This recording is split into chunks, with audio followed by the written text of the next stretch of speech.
할렐루야. 오늘 이렇게 한번 인사합시다. 비가 와도 눈이 와도 우리는 주님을 사랑합니다. 아멘. 저는 어린 유년 시절을 시골에서 자랐습니다. 저희 집 뒤에는 산이 있었고, 그리고 산 아래에서 계곡물이 흘러서 집 앞에는 작은 꼬랑이랄까요, 작은 냇물이 계속 이렇게 흘러내렸습니다. 개울이라 그래, 개울이.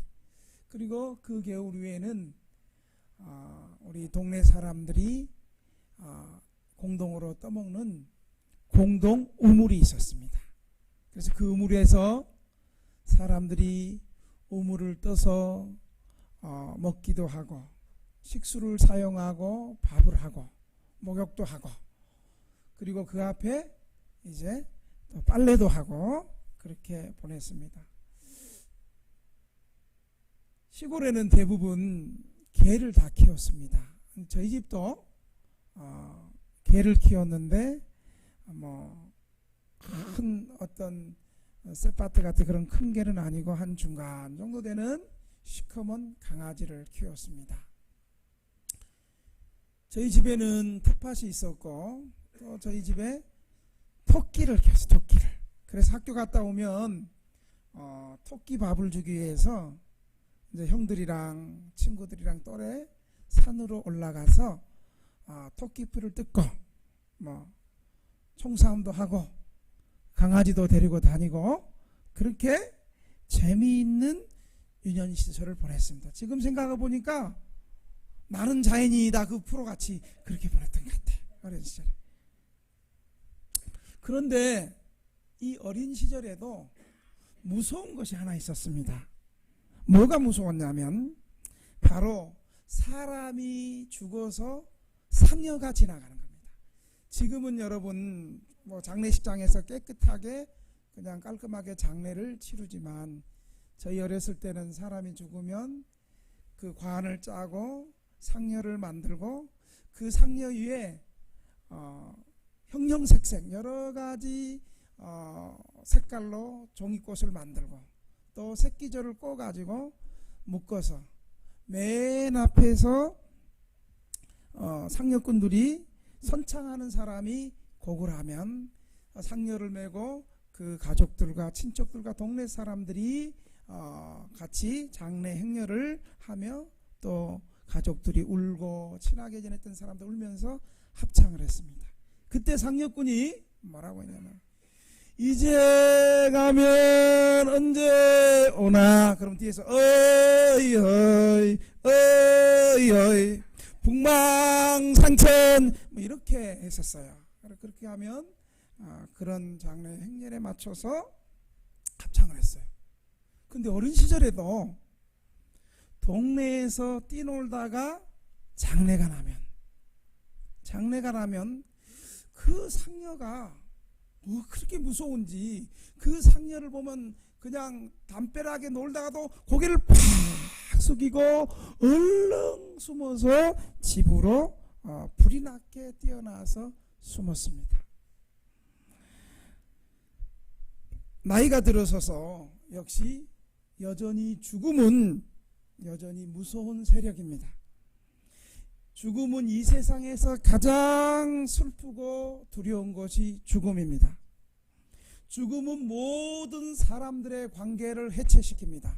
사랑하는 아내, 사랑하는 가족, 사랑하는 친척, 친구들 간의 모든 사람들을 떠나게 합니다. 그리고 이 죽음을 인간의 힘과 노력으로 해결할 수 없습니다.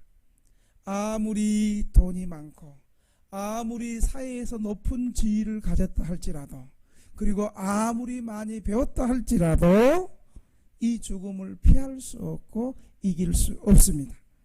죽음 앞에 우리 인간이 할 수 있는 것은 아무것도 없습니다.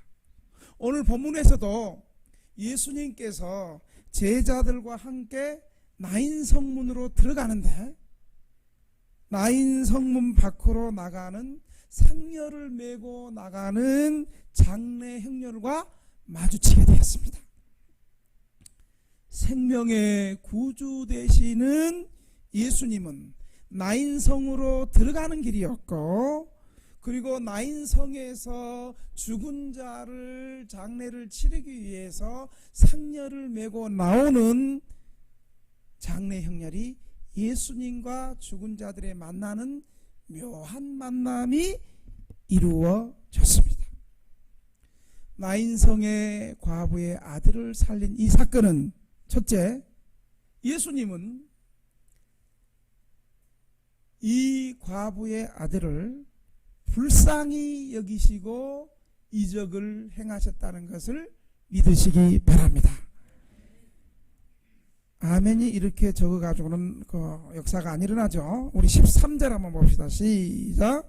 주께서 과부를 보시고 불쌍히 여기사 울지 말라 하시고, 예수님께서는 이 독자 외아들, 그리고 이 과부의 외아들을 불쌍히 보시고 오늘 이 아들을 살리는 기적을 일으켰다고 성경은 말씀하고 있습니다. 그러니까 이 죽은 자를 살리는 기적의 동기가 그 사람의 믿음에 있었지도 않았고, 죽은 엄마가 와서 예수님 내 아들을 살려주세요 라고 말한 것도 아니고, 순전히 예수님께서 그 사람과 그 사람의 믿음과 상관없이 불쌍히 여기시는 긍휼과 동정의 마음이 이 아들을 살리는 계기가 되었다는 사실을 여러분 기억하시길 바랍니다. 그 전에 백부장의 종을 고치는 사건은 유대인의 장로들이 예수님께 나와서, 예수님 지금 백부장의 종이 죽었는데 이 백부장은 우리 민족을 위해서 예배당 회당도 지어주고 아주 선한 일을 했으니 이 백부장의 종을 좀 고쳐주십시오. 유대인 장로들의 요청이 있었고, 또 백부장도 예수님이 말씀하시면 직접 우리 집에 오셔서 내 종을 안수하고 뭐 그런 행위를 안 해도 예수님이 말씀만 하셔도 예수님이 말씀 한마디에 내 종이, 죽어가는 종이 나을 것이라는 분명한 믿음이 있었어요. 그러니까 죽어가는 백부장의 종을 고친 사건, 치료된 그 사건은 유대인 장로들의 요청과 이 백부장의 믿음이 죽어가는 백부장의 종을 낫게 했습니다. 주님의 이적은 이렇게 사람들의 믿음을 보시고 믿음대로 행하시는 것도 있지만, 그 사람들의 믿음과 상관없이 주님께서 스스로 그 사람을 불쌍히 여기시고 기적을 일으키는 경우도 있다는 것을 오늘 본문을 통해서 보여주고 있습니다. 오늘 본문은 누구의 요청이 있었던 것도 아니에요. 예수님, 이 여인은, 이 과부 여인은 남편도 없고 아들 하나 보고 사랑하는데 얼마나 불쌍합니까? 예수님 제발 이 죽은 아들을 고쳐주세요. 이런 요청 없었어요. 그리고 이 과부도 예수님 나는 이제 누구 보고 살아야 됩니까? 이 아들을 좀 고쳐주세요. 이렇게 요청하지 않았어요. 누구의 요청도 없었는데 예수님께서 스스로 나인성의 과부를 보시고 불쌍히 여기시고 기적을 일으켰다는 사실을 여러분 믿으시기 바랍니다. 언제나 우리를 구원하신 하나님의 동기는 우리와 우리의 행위와 우리와 선한 행실과 상관없이 하나님께서 일방적으로 우리를 불쌍히 보시는 은혜입니다. 오늘 예수님께서 이 이적을 행한 동기는 군중들의 믿음을 보지 않고 과부의 가련하고 불쌍한 형편을 보시고 주님께서 기적을 일으켰습니다. 여러분 오늘 본문 12절을 한번 읽어볼까요? 어떤 형편인가? 12절 시작. 성문에 가까이 이르실 때에 사람들이 한 죽은 자를 메고 나오니 이는 한 어미의 독자요 그의 어머니는 과부라. 그 성에 많은 사람들도 그와 함께 나오거늘. 이 과부의 형편을 오늘 12절은 설명하고 있는데 이 과부는 어때요? 과부죠. 남편이 없죠. 남편이 없는데도 거기에다가 또 악재가 또 더했는데 하나밖에 없는 독자가 죽어버린 거예요.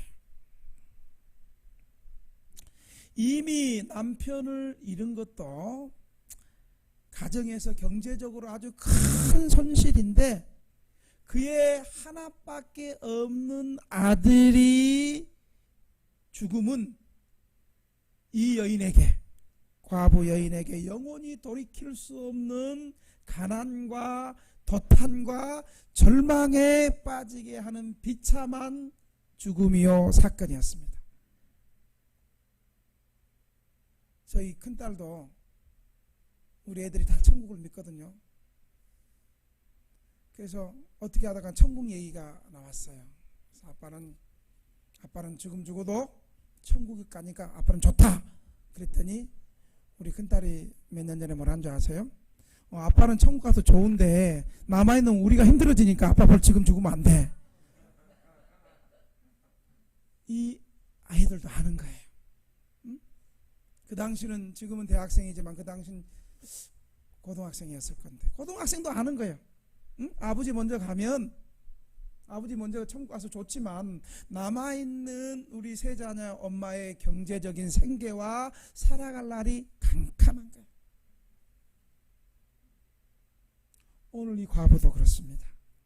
그래서 이 과부는 이미 남편 보내고 겨우 남은 아들 딱 하나 남은 독자가 그래도 일을 해서 겨우 입에 풀칠하면서 살아갔는데 이제는 그 아들마저 죽어버려서 이 과부는 절망과 좌절 가운데 확실히 죽은 이 아들의 죽음의 슬픔 속에서 가득 차서 울면서 장래 형렬을 절망 가운데 따라가고 있었습니다.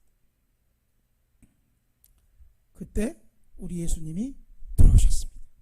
그때 우리 예수님이 나인성 성을 향해서 들어오셨고 과부는 절망 가운데 성에서 나오는 찰나의 순간이었습니다.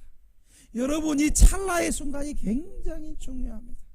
이 찰나의 순간에 맨 앞에서 졸거나 구석에서 조는 것은 굉장히 위험한 사건입니다.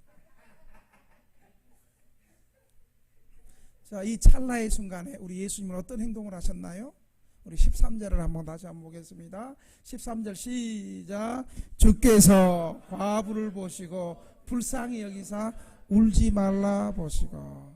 여러분 많은 사람들은요 불쌍한 사람을 보고 어려운 일을 보고 불쌍한 일을 당하면 다 그냥 지나쳤습니다. 그런데 예수님의 눈은 모든 사람들이 그냥 외면하고 지나치는데 예수님은 불쌍한 사람을 불쌍히 여기시는 눈이 있었습니다. 불쌍한 사람을 불쌍히 여기는 눈은 아름다운 눈이고 불쌍히 여기는 불쌍한 사람을 불쌍히 안 보는 눈은 째려보는 눈깔이고 그런 거예요.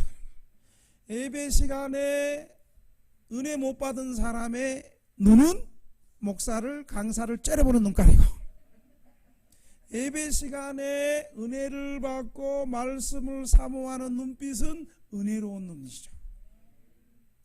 이렇게 설교하려고 한 건 아닌데 하여간 중요한 것은 예수님의 눈은 불쌍한 사람을 불쌍히 여기는 눈이 있었고 가슴이 있었고 동정심이 있었습니다. 예수님은 벌써 이 과부의 딱한 형편을 아시고 이 과부를 보자마자 예수님 마음 깊은 곳에서 불쌍한 마음이 끓어오르고 동정심이 끓어오르고 이를 고쳐야 되겠다는 기적의 역사가 내면 깊은 곳에서 일어나기 시작했습니다. 요한복음 5장에 보면 베데스다 연못에 움직일 수 없는 38년 된 병자가 있었습니다. 이 베데스다 연못에는 전설에 가끔 천사가 이 연못에 내려오면 갑자기 물이 부글부글 끓면서 동할 때 가장 먼저 이 연못 속에 들어가면 어떠한 질병이라도 난다는 소문이 있었습니다. 그래서 많은 이스라엘의 병자들이 안진병이 그 다음에 혈류증, 각색, 다리 아프고 팔 아프고 모든 병자들이 이 베데스다 연못에 다 모였습니다.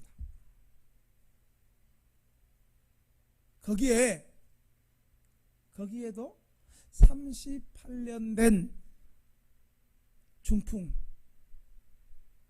아예 침상을 깔고 움직일 수 없는 사람, 38년 동안 움직일 수 없는 이 환자도 그 연못이 부글부글하고 천사가 내려올 때 나도 들어가야지 하고 있었지만 부글부글할 때 걸어다니는 사람이 다 들어가서 고치고 나가는데 이 사람 혼자 남아있는 거예요. 어느 누구도 38년 된 병자를 보고 불쌍히 여겨서 부글부글할 때 가서 연못에 던져 넣어줄 사람이 없었습니다. 이처럼 인생은 치열한 격정장이었습니다. 아무도 도와줄 수 없는 이 한 사람. 여러분 병 깊어 보세요. 긴 병 앞에 효자 있다 없다? 여러분 그래서 너무 깊이 아프면 이제 절망이 되고 처음에는 간호하다가 최선을 다해서 간호하다가 돈 떨어지면 그냥 이제 손 놓는 거예요. 지금이야 우리나라 복지 최고잖아요. 지금이야 수급자 되고 긴급지원 되고 여러 가지 모든 사회복지 혜택이 있기 때문에 그런 사람들 구청에서 시에서 국가에서 얼마든지 치료할 수 요양병원이나 시설로 보내줄 수 있습니다만은 2000년 전에 그렇지 않았어요. 혼자 누가 저 연못에 던져주면 좋을 건데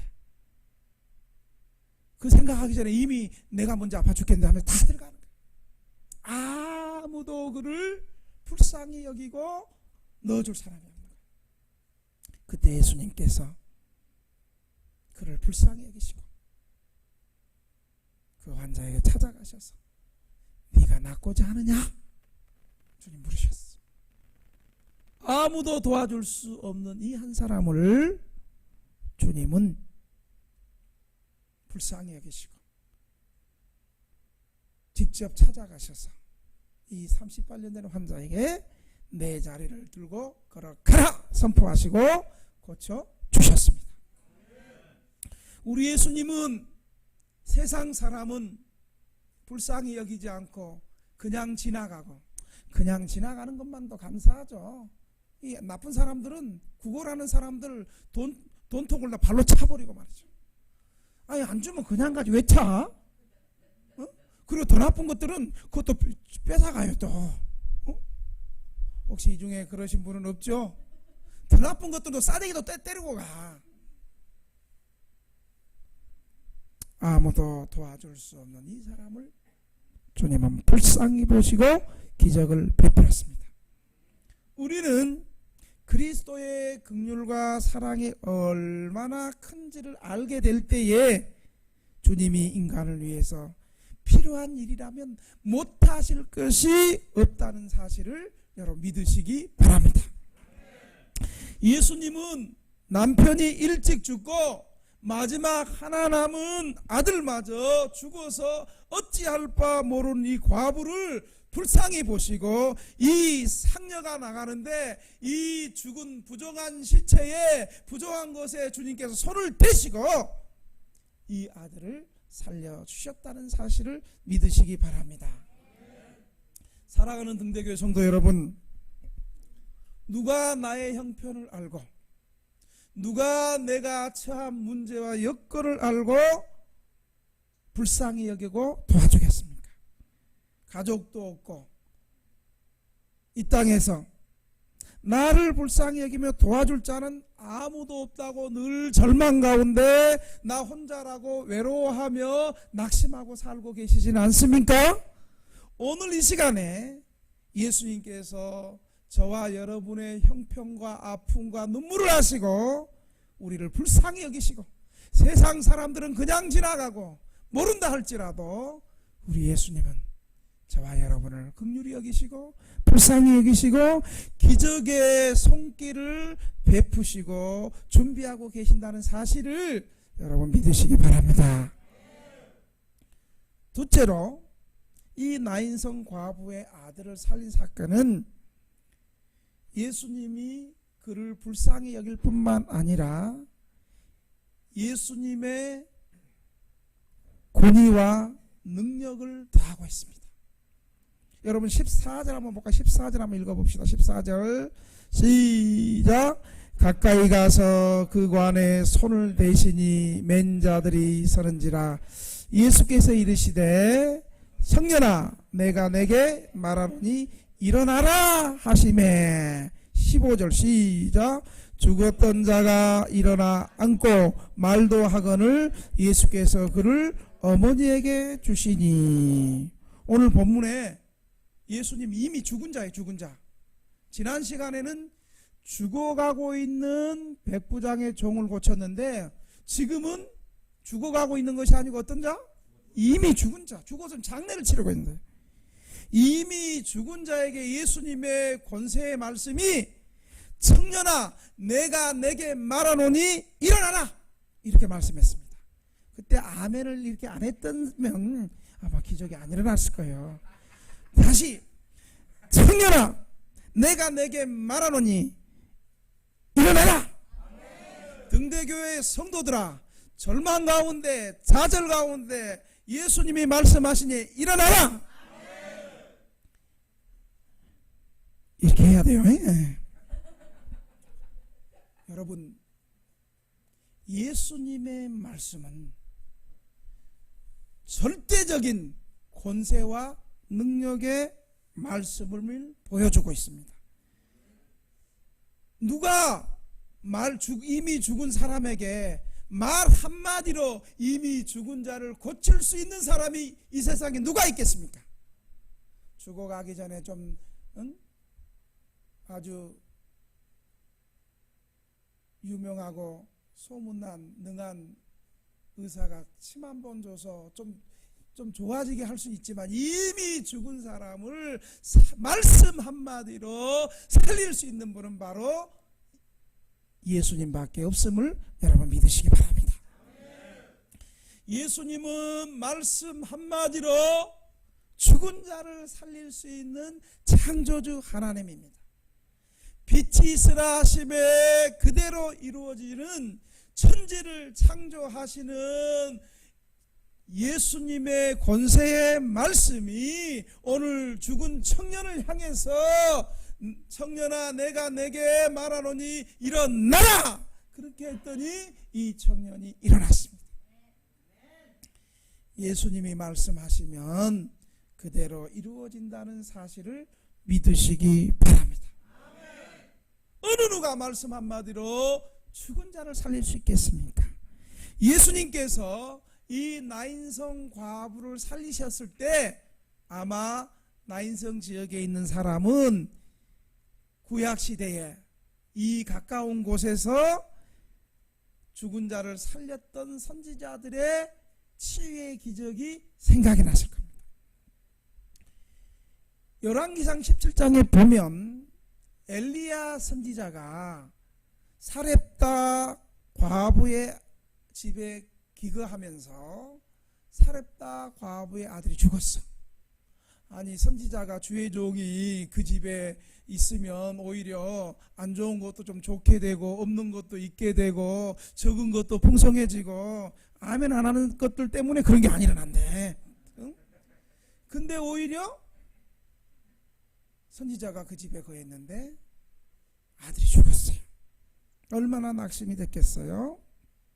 그래서 엘리야 선지자가 죽은 아들을 다락방에 데리고 와서 죽은 아이 위에 몸을 펴서 3번이나 엎드리고 간절히 하나님께 부르짖어 기도함으로 그를 살린 사건이 있습니다. 또 엘리야 선지자의 제자였던 엘리사 선지자가 열왕기하 4장에 보면 그때 나인성에 아주 가까운 수넴성, 이제 아마 이 사건이 더 강하게 생각났을 거예요. 수넴성에서 선지자 역시 엘리사가 죽은 또 아들이 있어서 죽은 아이의 몸 위에 엘리사처럼 엎드려 간절히 기도하고 그랬을 때 아이가 서서히 죽었던 아이가 온기가 돌아와서 살아난 사건이 있었습니다. 그러나 예수님은 그들보다 더 위대한 선지자이고 하나님의 아들이고 하나님이심으로 그런 기적을 일으킬 때 그 선지자들처럼 뭐 그런 간절한 행동이나 기도할 필요가 없었습니다. 오직 예수님은 말씀 한마디로 기적을 일으켰습니다. 이제 예수님은 나인성에서 죽은 자를 살리심으로 선지자 엘리야와 엘리사 시대에 베풀어졌던 하나님의 은혜가 엘리사 선지자보다 더 위대한 예수님의 인격과 사역 안에서 더 강력하게 하나님의 임재와 구원 사건이 이제 주어지기 시작했음을 우리에게 보여주고 있는 것입니다. 여러분, 하나님 살아계세요. 여러분, 어떤 외로움과 절망 가운데서 우리 예수님은 지금도 살아계셔서 우리를 불쌍히 여기시고 주님의 권능이 임하시면 못할 일이 없다는 사실을 믿고 오늘도 예배에 가나 주님 나에게도 말씀해 주시옵소서. 오늘도 2000년 전에 죽은 자를 살리신 예수님의 능력의 말씀이 우리 목사님을 통해서 나에게도 말씀해 주셔서 죽은 영혼이 살아나고 절망의 세력들이 떠나가고 이런 은혜가 부어지게 해 주시옵소서. 조는 것들도 깨어나고 아멘 해야 될 사람은 아멘 안 하고 안 해야 될 사람이 하고. 마지막으로 나인성 과부를 살리신 사건은 예수님께서 나인성 과부의 아들을 살리심으로 예수님 자신의 부활을 예표하고 있는 거예요. 나인성 과부의 아들을 살리신 기적은 예수님께서 예수님 사역 가운데 죽은 자를 살리는 첫 번째 기적인 것입니다. 예수님께서 그 아들을 살리심으로 모든 사람들로 하여금 하나님께 영광을 돌리게 했습니다. 여러분 16절 한번 읽어볼까요? 16절 시작. 모든 사람이 두려워하며 하나님께 영광을 돌려 이르되 큰 선지자가 우리 가운데 일어나셨다 하고 또 하나님께서 자기 백성을 돌보셨다 하느라. 예수님께서 죽은 이 아들을 말씀 한마디로 살리고 나서 많은 사람들이 하나님께 영광을 돌리고 하나님이 우리를 돌보신다. 이 사건은 죽은 자를 살리는 이 사건은 예수 그리스도 자신의 부활을 예표하고 있습니다. 즉 예수 그리스도께서는 죽은 자를 살리시는 이적을 통해서 예수님도 조만간 자신이 비록 십자가에서 죽음을 당하지만 다시 부활할 것을 백성들에게 암시하고 보여주고 믿어지게 하는 거예요. 그래서 예수님께서 이런 죽은 자를 살리고 나서 예수님이 죽은 자를 살렸더니 예수님이 이렇게 얘기해요.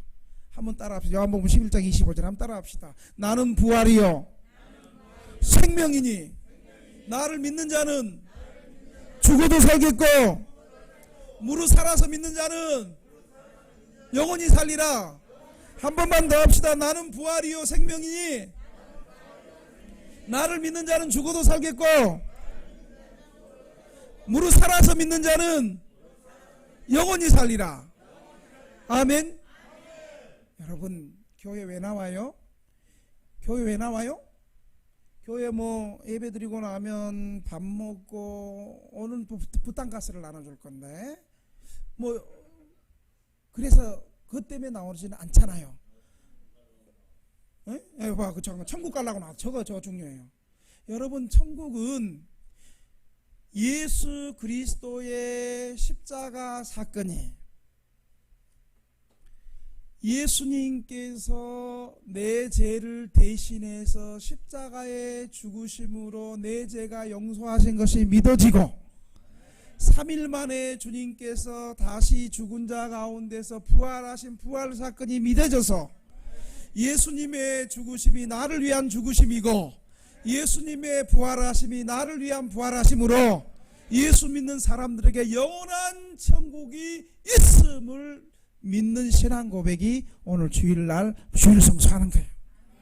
그래서 주일날은 세상에서 아무리 슬픔을 당하고 직장 잘리고 또 몸을 다치고 절망의 세력들이 우리를 엄습하고 우리를 낙심케 해도 주일날 주님 앞에 나와서 예배 드릴 때 부활하신 주님의 부활 사건이 오늘의 절망을 이기고 영원한 천국을 사모하며 영원한 천국의 안식을 누리고 예표하고 경험하고 이게 주일 예배예요.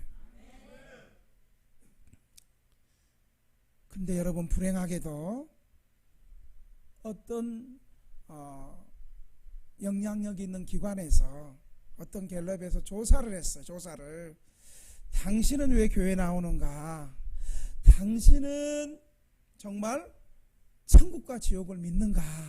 당신은 정말 예수 믿고 죽으면 천국 간다는 걸 믿는가? 조사했어. 조사했는데요. 나는 천국을 믿는다가 몇 프로 나왔을까요? 몇 프로 나왔을 것 같아요? 20%, 예. 한 30%가.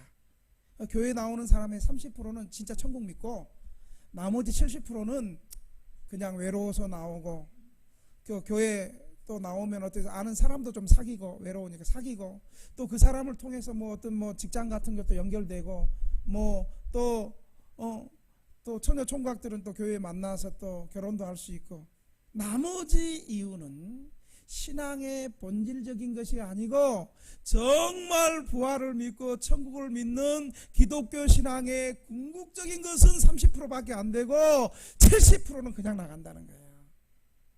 여러분들 이런 소리도 들었어. 야, 교회 그냥 나가는 거지 무슨 요즘 천국과 지옥이 있겠어. 이거 불신자가 하는 말이 아니고 교회 나온 사람이 그래. 여러분 남 신경 쓰지 말고 나나 잘하면 돼. 괜찮아. 저러다가 지옥 갈 사람 이래서 실패합니다 하면 벌떡 졸다 깨버려. 여러분 저는 여러분에게 묻고 싶습니다. 우리 등대교회 성도들에게 묻고 싶습니다.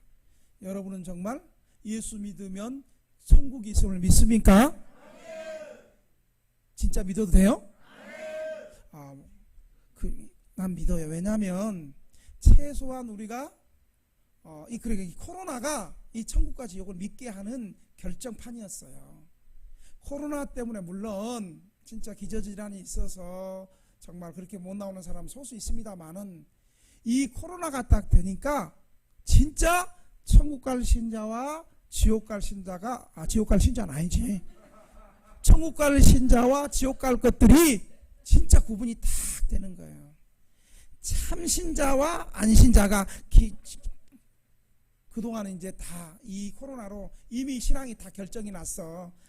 그동안 교회 나온 것은 교회에서 사회복지 혜택을 좀 누리려고 외로워서 배고파서 병원 가기 위해서 수급자 만들기 위해서 주민등록하기 위해서 임대주택 들어가기 위해서 그동안 교회 나왔고 이 코로나 탁 해서 여기 나오시는 분들은 예수님의 십자가의 보혈과 영원한 천국의 축복의 약속을 믿는 사람들로 믿습니다.